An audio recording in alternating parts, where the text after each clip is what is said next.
Let every go signal remind you that you do go farther with Signal gasoline. The Signal Oil Program.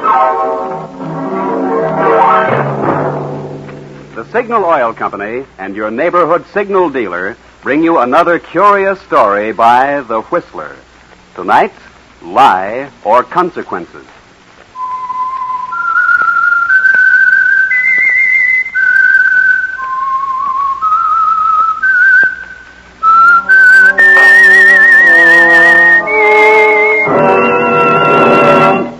I am the Whistler, and I know many things, for I walk by night.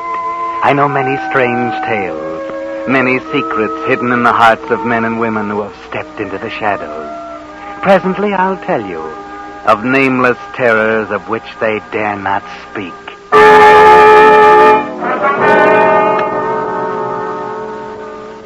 Before the Whistler tells you his story, I think you'd enjoy hearing about a Signal gasoline station in San Francisco, California, that's been run by the same owner, Frank Miley, for 20 years. When I tell you that many customers have been dealing with Frank Miley the full 20 years he's been serving San Francisco, you'll know he really has something to offer. And that something is longer car life. You see, Frank Miley, like all Signal gasoline dealers, has made his customers' cars his life's business. He knows cars thoroughly, and the little tricks that keep them running smooth and long. When customers leave their cars with Frank Miley's Signal station, they know every part, including the important unseen parts, is going to receive the thorough, conscientious service it needs. Because Frank Miley, like your neighborhood Signal gasoline dealer, is in his own business and will be there year after year to back up his work. Well, that in a nutshell is why cars serviced by independent Signal dealers with Signal quality products actually do go farther. And it's why now, when your car has to last out the duration, is a mighty good time for you to get acquainted with your neighborhood Signal gasoline dealer. And now, The Whistler.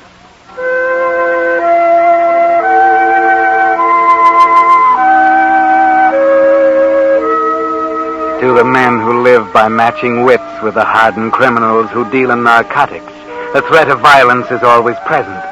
But sometimes that violence has unexpected consequences. Witness the experience of Mark Hoskins, veteran detective of the narcotics detail. It was late one fall evening that Mark, with his fellow officer Red Andrews, was making his way down a blackened alley toward the hideout of two criminals prominent in the dope trade. The door right up the top. Open up. But if we should need it, I spotted it this afternoon when I cased the setup. Anybody see you? No, nobody but the druggist. I just bought a package of cigarettes. Okay. Well, come on. Let's go get your promotion. What do you mean by that? We've been on this assignment a long time. If we crack it, you know the old man will give you a promotion. Why just me? Are you kidding? You're the fair-haired boy. I'm a dog around this department. The chief's had a knife in my back a long time. He likes an excuse to twist it. You'll get the promotion. You sound jealous, Mark. Maybe I am. Come on, let's go. Better stay in close to the wall. Right. Red, look out. Somebody under the stairs. You bet there's somebody under the stairs. Hey, behind you, Mark. Huh? There's another with a blackjack. Oh, I see you. Let's go, Joe. I knew I'd catch up with you, Finley. No, you haven't, Papa. Oh, nuts. They got away, Mark. Mark! Hey, Mark. Mark, you all right? Hey, Mark. Oh, they really let you have one that time, didn't they? Hey, what's going on up there? I heard shooting. Come here. It's all right. We're police. Well, what's wrong? Look, did you see a couple of guys duck out of the alley? Yes, just after the shooting. They jumped into a car and drove off. Yeah, that's what I was afraid of. Hey, what's wrong with this guy? They blackjacked him. Look. Yeah? Go into that drugstore in the corner. You can go through the back door. Call an ambulance while I take care of him. Police ambulance? Yeah. Well, who shall I tell him wants it? Red Andrews. Okay.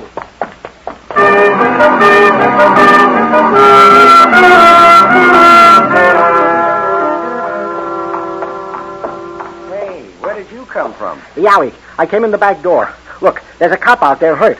Looks like it may be fatal. And the other one asked me to call an ambulance. What were they doing? Well, after some crooks, I guess. Can I use your phone? Sure, go ahead. Thanks. Let's see.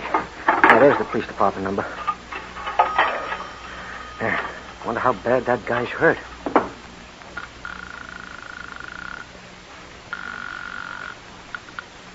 Hello. Police department. Say, there's been an accident. Location, please. Behind Small's drugstore, 18th and Hunter. 2 of your men tangled with some crooks. Yeah? Well, one of your men is out cold, and the other asked me to call an ambulance.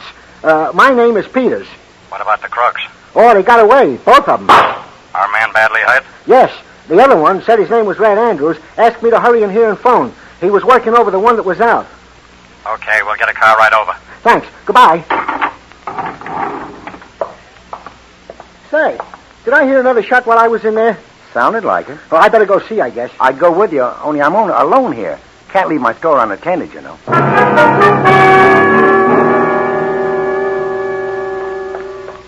got the police, all right. They said they'd send an ambulance right away. Hey. Who are you? You're the one that was knocked out. Those crooks. I gotta get And the him. crooks.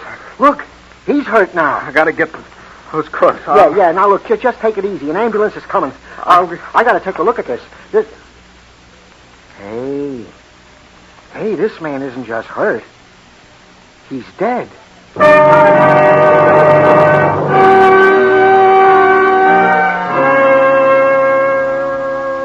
Sorry to have to bring you down to the station, Peters, but you understand. You're the nearest thing we have to a witness. I understand. I think I've told you everything I know. Yeah, there's just one thing I don't get. Red Andrews was shot. He must have been dead when you called for an ambulance.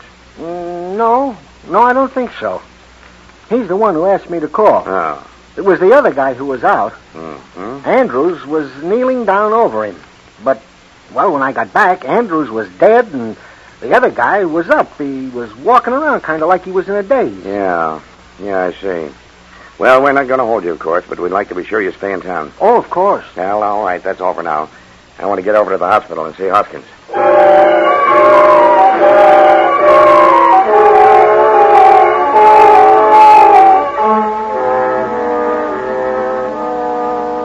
Well, Hoskins, you managed to butcher another one, didn't you? Take the knife out of my back, Chief. We got a tough break, that's all. Yeah. Red Andrews got such a tough break that it killed him. Couldn't you guys have been on your toes? They must have been tipped off. They were laying for us under the stairs. Yeah? Well, regardless of how it happened, I'm holding you responsible for catching the guys that did it. I don't like to have my men bumped off, especially men like Andrews. Do you think I'd have let it happen if I could have helped it? I don't know. Well, that's not the point, anyway. The point is after you were knocked out, somebody killed Red Andrews. Well, Beretti and Finley must have come back. Probably, but it's up to you to prove it and bring them in.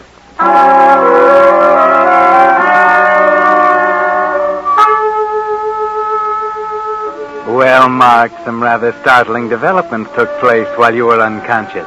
You and Red Andrews exchanged positions in a most peculiar manner, and the chief's putting you on the spot to explain it. Well, now that you're out of the hospital, you better do some checking up. First thing will be to locate Beretti and Findlay again. Better check your gun first, though. They're desperate characters, you know. Oh, how do you explain that, Mark? You don't remember firing your gun last night, do you? They knocked you out before you even drew your gun, and yet your gun has been fired. At least there's one round missing.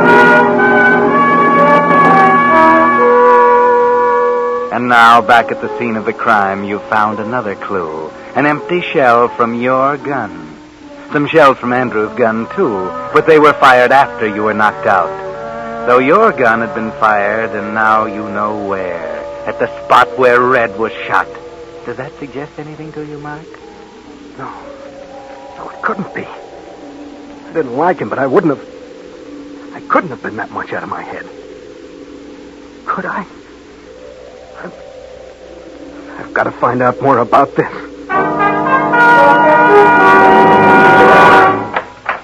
Good morning. Good morning. Can I get something for you?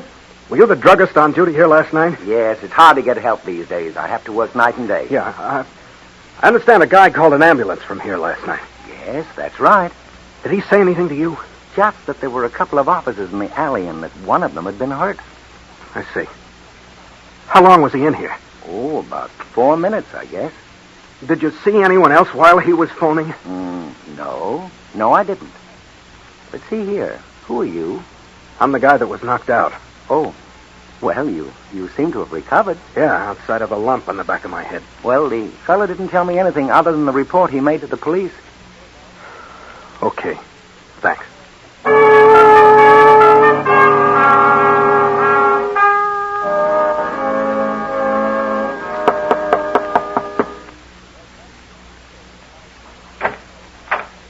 Yes?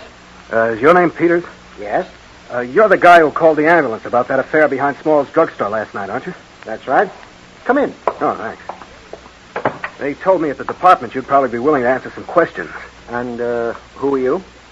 Take a good look. Don't you recognize me? Oh, yes. Yes, you're the one The one that was knocked out. Yeah. I believe you reported to the chief that Red Andrews was kneeling down working over me when you left to call the ambulance. Is that right? Yes, that's what I told him. And the report also states that as you entered the alley after hearing the shot, you saw 2 men run out of the alley, jump into a car, and drive off. Yes, that's what I saw. Good. Now listen carefully. Were you in the drugstore long enough for those men to drive around the block, enter the alley from the other end, kill Red Andrews, and make a getaway before you got back? Oh, let me see.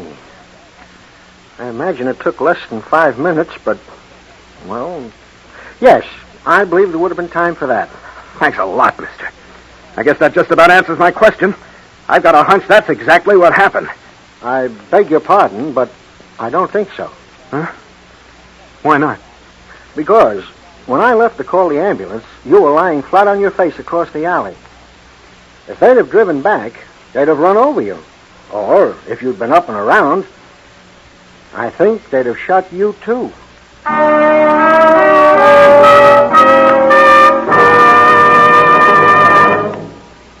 You are listening to The Whistler, brought to you by your friend, the Signal Oil Company, marketers of famous Signal gasoline, your best buy today.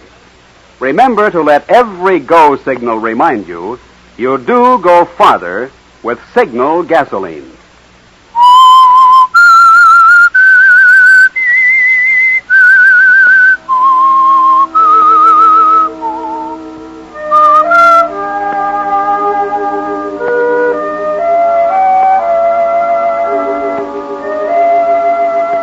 Well, Mark, your theory of Finley and Beretti having come back and killed Red has been blasted.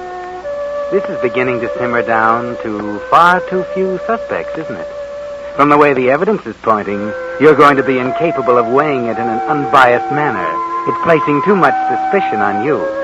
Of course, you're not ready to face an admission yet, not even to yourself. But if you won't admit killing Red, you'd better find out who did. You know that Red fired several shots after you were knocked out. But that doesn't mean that Finley and Beretti couldn't have fired some, too. Maybe they shot Red during the fight, and it didn't kill him instantly. Maybe he had the bullet in him all the time he was working over you. It's worth investigating, Mark. The coroner could help you there. Hello, Doc. Oh, hello, Hoskins. Glad to see you. Doc, can I speak to you for a minute? Certainly. Sit down. Thanks. Look, you did the autopsy on Red Andrews this morning, didn't you? Yes. Terrible thing. You determined the cause of death? And that's right. He died of injuries sustained from a gunshot. Doc, were you able to tell from the nature of the wound how long Red lived after the shot was fired? Oh, yes. Definitely? Definitely. What would you say, Doc? Could he have lived 10 minutes, 5 minutes? Well, if Red Andrews lived 10 seconds after that shot was fired, would have been a miracle. What? Yeah, he was shot through the heart, close range. Died instantly.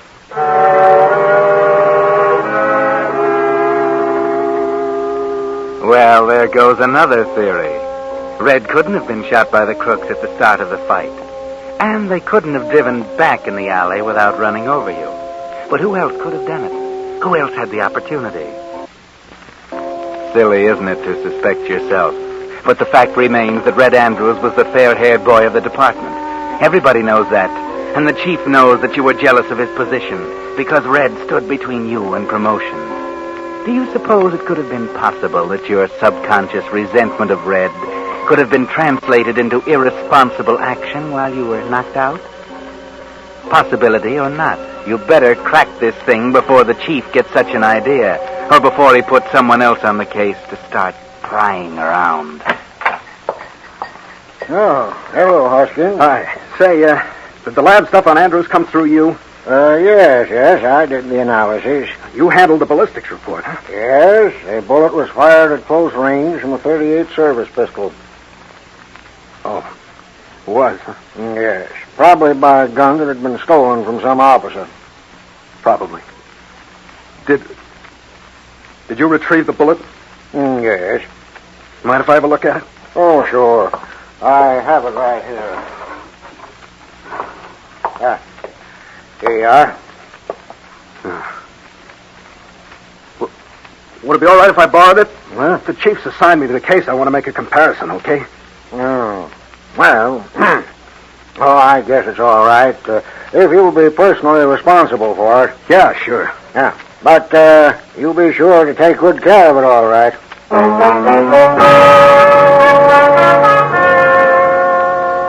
It'll be best to know for sure, won't it, Mark? Jumping to conclusion isn't good detection. You'll be perfectly safe down there in your basement. With that pillow muffling the gun, no one will hear the shot. Then you can dig the bullet out of that sawdust barrel and compare the rifling with the one that killed Andrews. Then you'll know, won't you, Mark?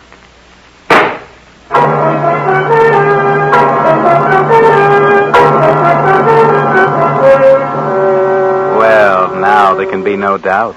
The riflings are the same. The bullet that killed Red Andrews was fired from your gun, Mark.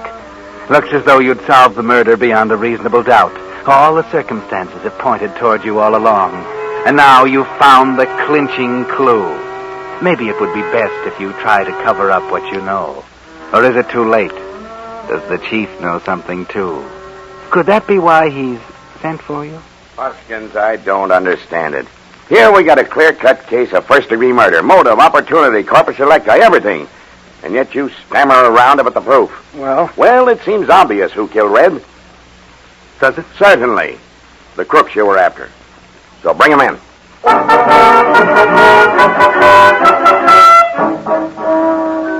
This is becoming a pretty mess, isn't it, Mark? You don't dare bring in Beretti and Finley. As long as they're suspected, suspicion will be removed from you. But if you bring them in, they'll prove that they didn't do it. And then there'll be only one suspect left. You, Mark, you. But the chief's going to put another man on the case soon if you don't turn up something. That bullet. You'd better do something about that before another detective starts snooping around. How about a switch? A bullet from a different gun instead of the one they dug out of Andrews. Maybe worth a try, Mark. Say, I brought the bullet back. Sorry I was so long. Yeah. Oh, yes, the Andrews bullet. Yeah. Hope you haven't been worried about it. Oh? Well, no, I wasn't worried about it. We made a set of microfilm pictures of the bullet when it first came in.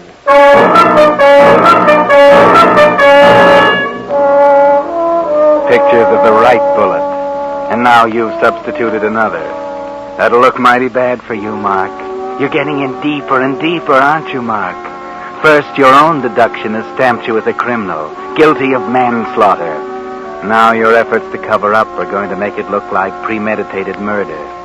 You're wasting precious time now, Mark. 3 days pass, and then there's something else.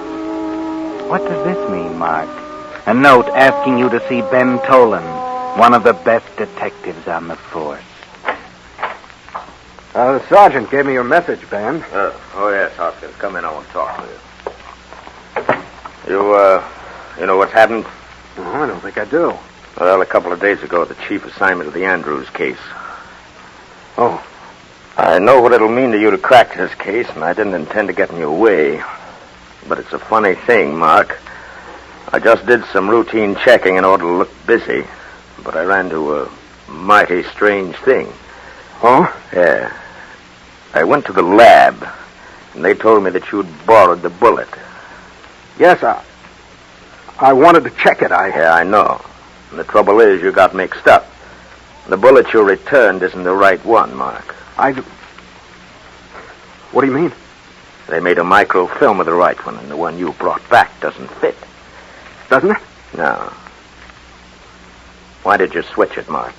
What makes you think I switched it?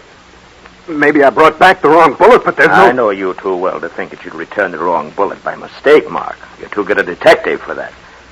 What are you driving at? Just this. The bullet gave me some other ideas, and I checked up on them, too. So? I know who killed Red Andrews. You know? I think you know, too.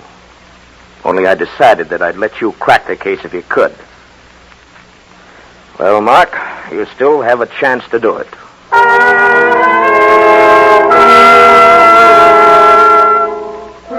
So Ben Tolan knows.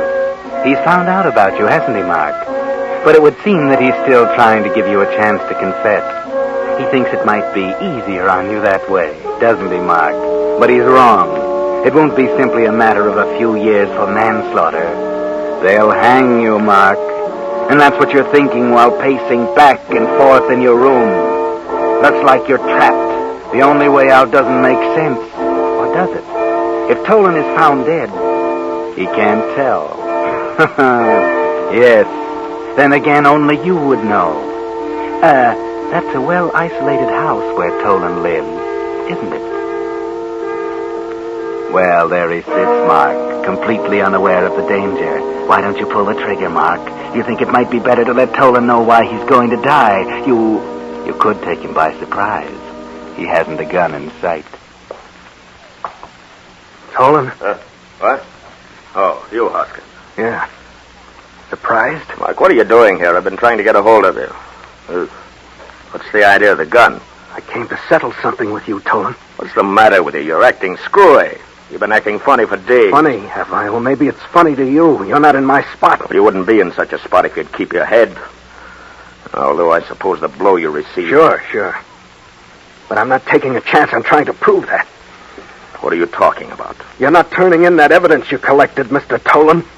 I'm sorry, Mark, but I waited as long as I could. What do you mean? I left a complete report after work tonight. It'll be on the chief's desk tomorrow morning. So he beat you to it, Mark. No use to kill Tolan now. Then you'd be facing 2 raps. But wait. Yes. You're going to hang anyway. A man can only pay the supreme penalty once, Mark. You're thinking you might as well take Tolan with you. Pay him for his dirty snooping. You might have covered up if it hadn't have been for him, Mark. But he's exposed you. It's his fault. Mark, put down that gun. Don't be a fool. I'm not a fool. You don't know what you're doing. Oh, yes, I do. For the first time in days, I'm thinking straight. Now, for the first time, I see exactly what I have to do. You're crazy. Maybe, but my last chance is to try a getaway. I might make it, only you aren't going to be around to know. You had to turn in the dope on me, didn't you? All right, you're going to pay for it. What are you talking about? Just this. Maybe I did kill Red. But I didn't do it on purpose, and I'm not going to lay down and take the rap for it. You were hurt badly, weren't you? What do you mean? I don't know where you got the idea, but you're wrong. You didn't kill Red Andrews.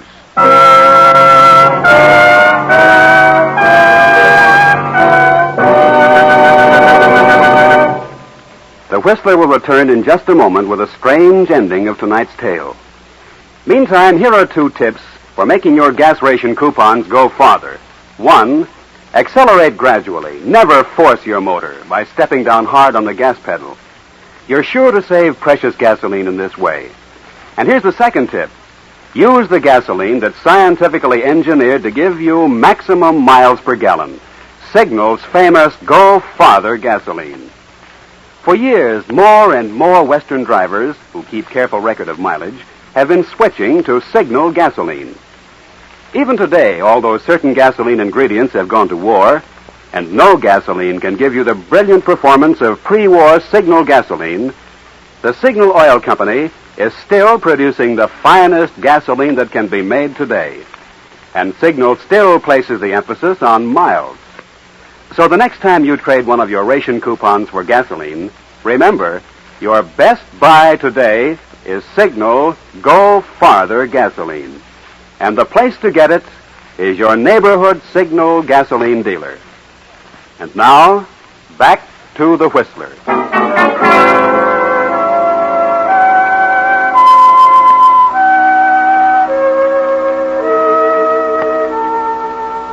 Well, Mark, You were about to kill the one man who knows you didn't kill Red Andrews. But how can this be? You're a good detective, and all the evidence pointed unquestionably toward you. How could Tolan have discovered something you overlooked? And yet he's told you that you didn't do it. What? I didn't kill Red? No, look, I'll tell you. There was a very obvious clue. You'd have caught it if you hadn't been so busy covering up for yourself. I saw it immediately. Go on, keep talking. You cornered these crooks in an alley behind a drugstore. And they were trafficking in illegal sale of drugs. Get it? Drugs, drugstore. Well, all I did was to go on from there. Well, where did that take you? To the druggist. He was the brains of a dope ring. Now, when you and Red traced the peddlers that close to his store, he figured that you had the dope on him, too. So when Peters went into the phone booth, the druggist slipped out the back door and into the alley. Red was bending down facing him. The druggist went to help him. He bent down, jerked his gun from the holster, and he shot Red. He was back in the store by the time Peters came out of the phone booth. Yeah, he had my gun. Why didn't he kill me, too? Peters had told him that your injury looked fatal, that he didn't have time to check closely, but he figured that he'd taken care of both the cops who had anything on him, but he didn't. And if you haven't been fool enough to obliterate his fingerprints on your gun, I'm pretty sure that that'll cinch it. And tomorrow morning, he'll be in jail for the murder of Red Andrews. Not you, Mark. Not you.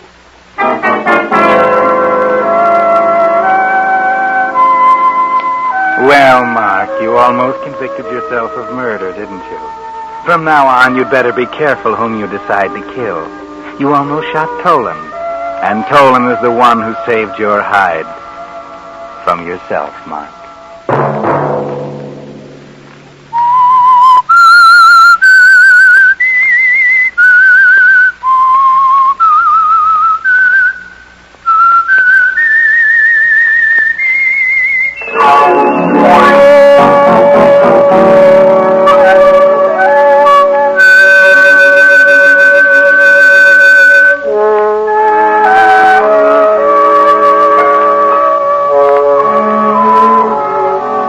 Next Monday at 9 o'clock, the Signal Oil program will bring you another strange tale by the Whistler. The Signal Oil program is broadcast for your entertainment by the Signal Oil Company, marketers of Signal's famous Go Farther gasoline and motor oil, and by your neighborhood Signal Oil dealer, who is at your service daily to keep your car running for the duration. The Signal Oil program, produced by George W. Allen, with story by Dwight Hauser, music by Wilbur Hatch, is transmitted to our troops overseas by the Armed Forces Radio Service. Bob Anderson speaking for your friend, the Signal Oil Company, and suggesting once again that you let every go signal remind you that you do go farther with Signal gasoline. This is CBS, the Columbia Broadcasting System.